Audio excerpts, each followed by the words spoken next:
สบายดีพ่อแม่พี่น้องวันนี้นะบ่าวเฮ็ดกันเลยนี่ตำแจ่วตำเจียวกินกับข้าวน้ำเศร้าแจ่วแบบพริกเป่าบ่แม่นพริกเป่าพริกเผาพริกเผาแดงๆหุ่นๆเลย ตำมานี่กินได้5 วัน มะเขือซื้อมาแต่ตลาดนัดมามักเยอะนึงเมื่อคืนนี้เขาน้ำบ่าวเพิ่นนอนอยู่หน้าเขาก็ออกมามื้อเช้านี่ทุกคนมื้อนี้ก็สิไปปั้นประมาณล้านหนึงแหละอยู่ทางนั้นเพราะว่าอีแม่ก็ไม่ได้มาเนาะอีแม่ก็ไปดองอยู่บ้านนั่นแหละเมื่อวานเนี่ยก็ซื้อปลาเขาเนี่ยมีดว่าโล10,000นะปลาขาวนี่ปลาขาวหมดปลานี่บัลเลอร์ได้ฮอด5 โลแล้วผัดว่าโล15เด้อผัดว่าอ้าวคือว่าแนวนั้นเนาะก็เลยเอาแล้วว่าโล15ก็ได้ว่าเขาไม่ได้มีห้องกินเนี่ยเขาไม่ได้คอยไปหาห้องกินเนาะว่าเขามาท่องมานี่ก็มีแต่ปั้นข้าวแล้วเขาก็ค่ำมาจากได้มือแต่ละมือนี่บรรยากาศก็สิประมาณนี้เลยหน่อไม้นี่เริ่มออกแล้วเด้อเริ่มมักกินหน่อไม้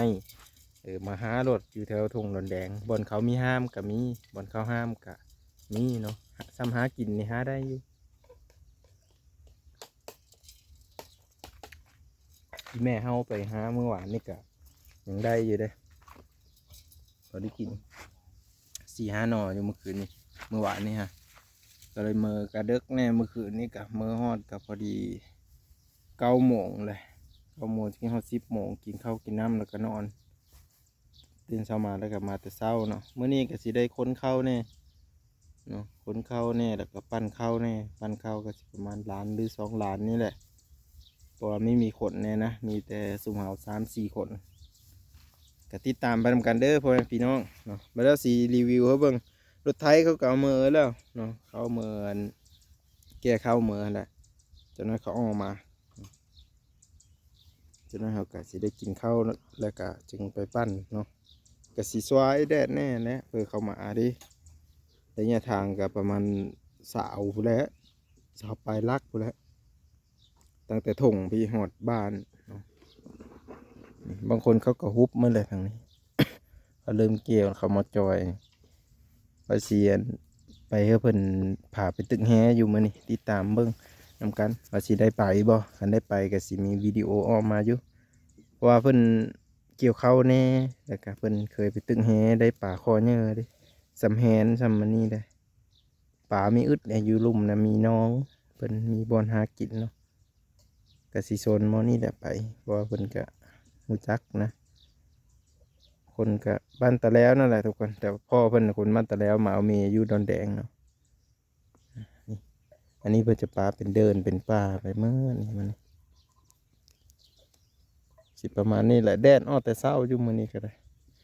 ถ้าติดตามตอนเฮากินข้าวกินน้ำเด้อวันนี้พี่น้องเอ้ยอันนี้ก็บ่อนเป๋บ่อนนอนลิ้น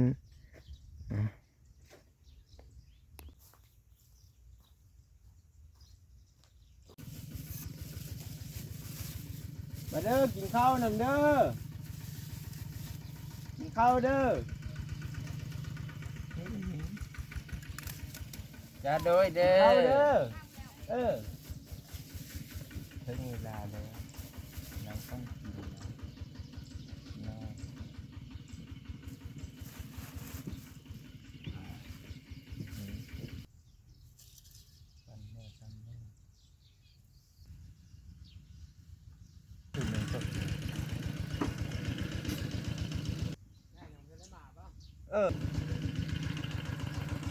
อีแม่ไปดองมือนี่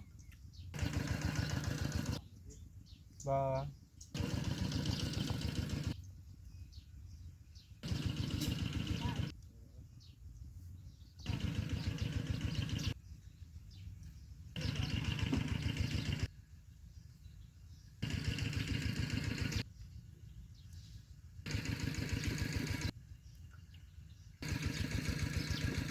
แต่ก็มาล้างเหยียดยันน้ำลายมาน่ะเฮ้ยเจ้อยันเราเพิ่นให้บ้านเพิ่นเอานอเพิ่นอ้อมาเฮ้ยเพิ่นมาใบแล้วใบนออันนั้นน่ะอุ้ยว่ะ